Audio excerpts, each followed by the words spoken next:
Welcome to Rewatch and Rank. On this channel, we rewatch older TV shows, provide a summary and opinion on the episode before ranking each episode against each other. Today's episode is One Piece East Blue Saga Syrup Village Arc, Episode 14, Luffy's Revival, Miss Kaya's Life and Death Confrontation. The episode in a nutshell is just a brief reminder of what happens within this episode. Alright, so Kuro, having arrived at the scene of the fight, is very disappointed in his crew. He expected that, Luffy and Usopp and the brats, as he calls them, were going to interfere. However, he had had faith in his crew that they were able to defeat such weak brats as them and fulfill his plan, and is so very, very disappointed that they could not do that. They must have gotten really weak since he was last captain. And this, of course, kind of pisses off Bucci and Sham, who run towards Kuro to attack him, and he uses his stealth foot, or depending on the translation, pussyfoot maneuver, in order to basically dodge their attacks by moving faster than they can see, and gets them into a position where they are held at sword points, as he has 10 swords all pointed at them. But he's generous, so he gives them one last chance because, he has gotten a little slower than he used to be. And lets them go, giving the crew 5 minutes to defeat the Straw Hats and Usopp, or he's going to kill them all himself. This, of course, is when Nami, having taken advantage of his distraction, has gone and reached Zoro's swords, and she kicks them to him, which he at first complains about, but he does manage to catch them as Bucci and Sham run at him, and defeats them with his three sword style tiger hunting prey attack, which does defeat Sham, but Bucci manages to crawl over to Django and asks to be hypnotized into becoming stronger. Seeing him starting to become stronger, Nami thinks that she has to do something about this, and so she makes a run for it to wake up Luffy. And just as she steps on his face, Django sends his chakram after her, and so basically as she gets pulled down by Luffy for stepping on his face, he comes up and ends up catching the chakram in his mouth and then eating it, or rather biting it into pieces. And, he's now awake, and everyone's shocked he wasn't dead because he was under the figurehead. But Kuro's unimpressed and keeps counting down the minutes. However, before much more than that can take place, Kaya arrives and she comes running, and she basically makes her emotional plea to Kuro. Please don't kill everybody. I will give you everything. Let us go. You can have it all. And he waxes poetic about their time together and how could she think so poorly of him. And, she's pointing her little pistol at him, and he basically weakens her. She remembers all the good times. And then he takes the pistol from her, tossing it aside, and says, you know what? All those good times, they were humiliating for me. I did not enjoy them, and I want you dead. That is like the main purpose of my plan is I need revenge for having to, by my own choice, be your butler for the last 3 years. And you know what? I also want the tranquility of my soul. I have earned the trust of everybody in the village, and I'm at peace and happy. I want that to continue. So, yeah, you need to die, and all these people that I've earned tranquility and trust from need to be attacked by pirates so that I can keep that tranquility.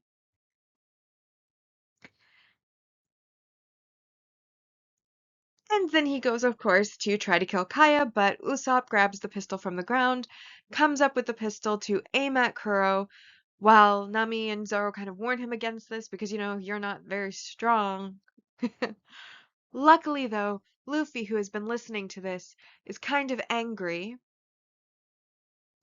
And when Kuro says that he owes Usopp a punch in the face because Usopp had punched him earlier for talking bad about his dad, Luffy stretches out and basically uses his pistol punch on his face and says that if he hates them so much, he'll give him like 100 for free. And this is where this episode ends.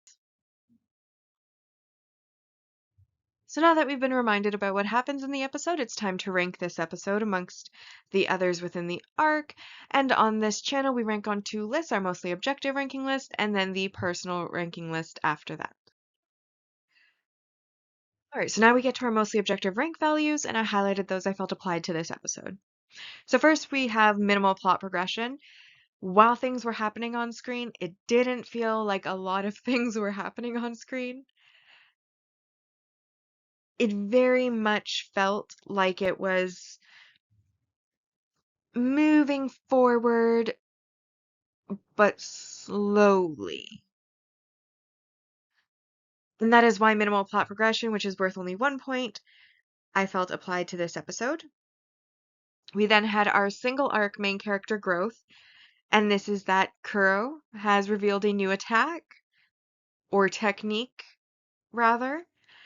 And depending on where you're watching the episodes, it's either called the pussyfoot maneuver, which I personally prefer because I think it's funny, or the stealth foot, which sounds cooler, but I like the funnier one, so I'm going to call it the pussyfoot maneuver. But either way, it is a new attack, so that is worth 2 points. We also have our multi-arc main character growth, as Zoro also has revealed a new attack. He has premiered a new technique with his three-sword style, and that, of course, is the tiger hunting prey attack, which he uses on Butchie and Sham. Sham, it does defeat, but Butchie, Zoro thinks it's because of his wider girth, was somewhat protected from it, so that is why he goes to Django to get hypnotized to bulk up. And that is where kind of the minimal plot progression comes in, because it's like,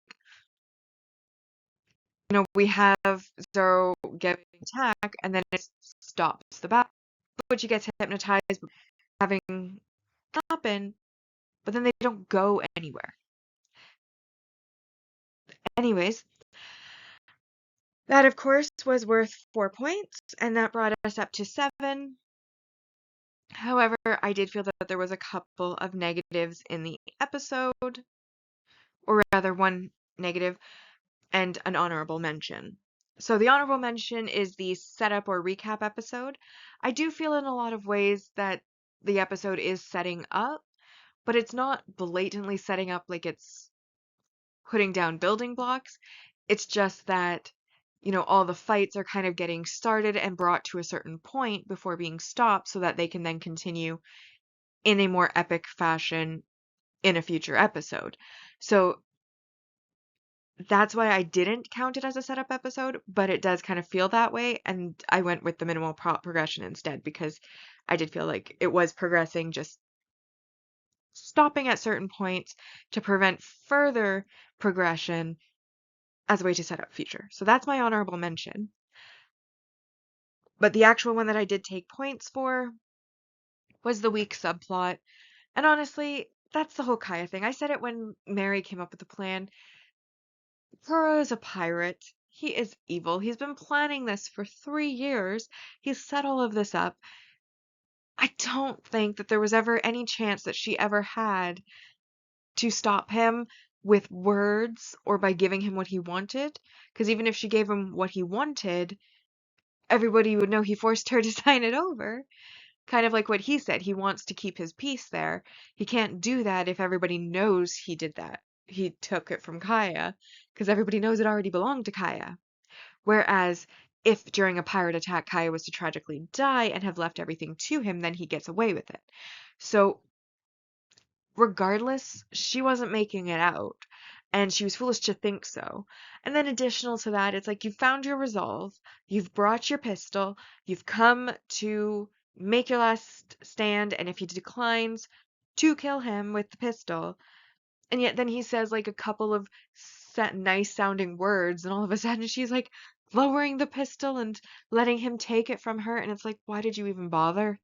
If you didn't have the, what's the word I'm looking for? The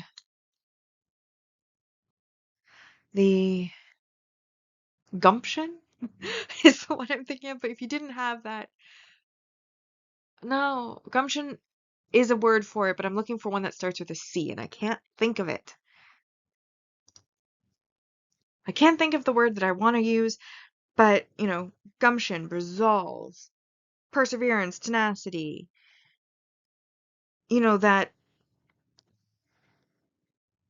that willpower, like you've made this decision, now you need to stick to your decision, and if you don't have the capacity to stick to your decision, maybe don't do it. Like you're putting yourself in this very dangerous situation. You've made your resolution to do this, and then like a couple of sentences of nice words and you're like giving it all up. I did not enjoy. And then of course we have Usopp, who again, like I said, he does grow on me later, but in this arc, it's sad to say because it's his introduction arc, he's not the greatest character. Like he's a sniper, which typically when you think sniper or long range weapon holder, you don't think main combatant. You think somebody who does stand more into the background and then, attack the enemy strategically in order to assist his peers. Like that is where I would put Usopp typically as far as a fighter. Like that's where he should be.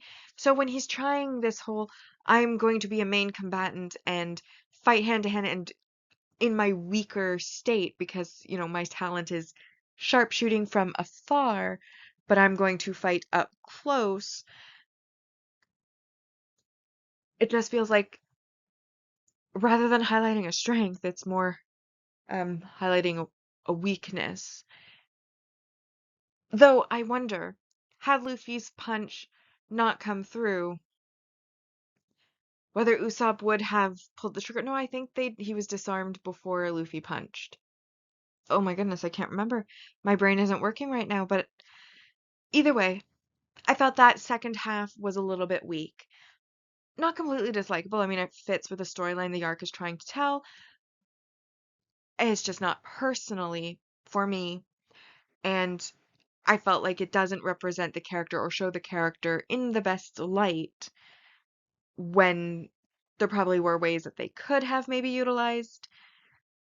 But then to be fair, when Usopp earlier was trying to do exactly what I just said he was meant to do or would be most logically doing, which is standing back and then strategically sharpshooting in order to give his own comrades an advantage, Zoro blocked the shot. So, I mean, I guess given that, maybe this is the path that they wanted to take.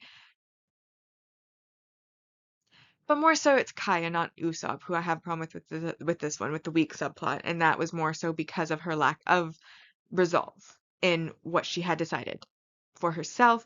It's like she worked herself up to be strong enough to go there, to interfere, to try to save everybody, to try to get him to back off, and then it's like two nice sentences, and she's like completely lost the plot. So didn't enjoy it. But anyways, with that -2, that brings us to 5 out of 10 for this episode.